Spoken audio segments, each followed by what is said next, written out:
What did you see key-wise to the game? I mean, is it, like I said, I don't know if they like to run. Are they more run-oriented than pass, or really just, like I said, depending on what you throw at them? I think, with the films that we have, it feels more balanced. But, traditionally they've been a run-heavy team, and they'll run first before they throw first. But they've got some two really talented receivers that I think they've tried to utilize this season, maybe more than other seasons. They're just really good at running routes, and their quarterback's good enough to get them the ball. And but I think at the end of the day, they're going to try to run first.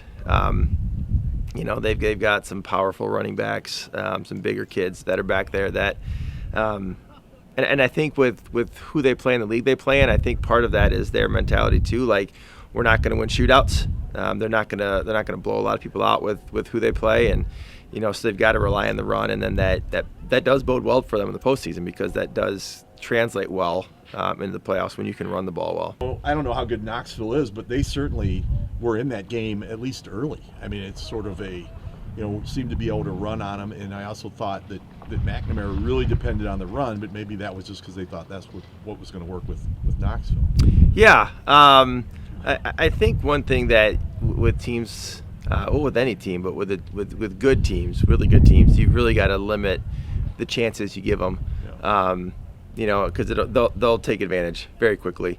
And if we do what we did in the first half and cough the ball up a couple times, that could spell disaster for us. And so we just got to have a little bit more focus on that kind of thing and protect the football. And when we have it, keep it. And when we don't have it, try to get it a couple times and get some advantage to us. And then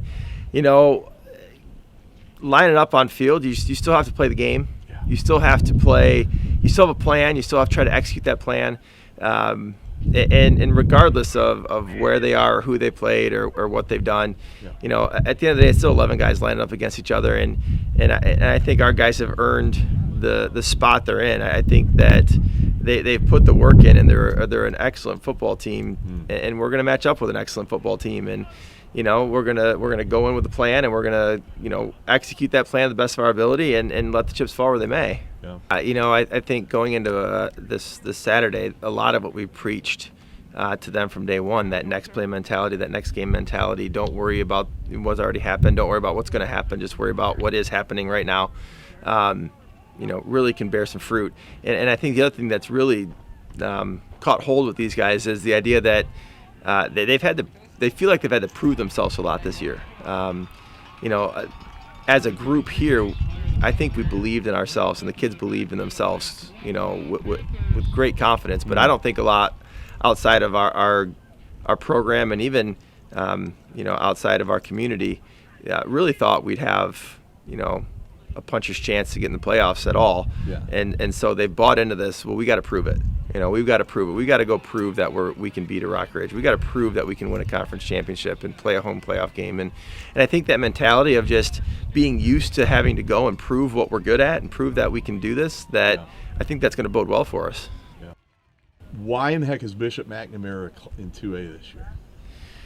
Well, I didn't really dig into the ins and outs of why they are that way. I think a lot has to do with the elimination of some success factors that have been there before.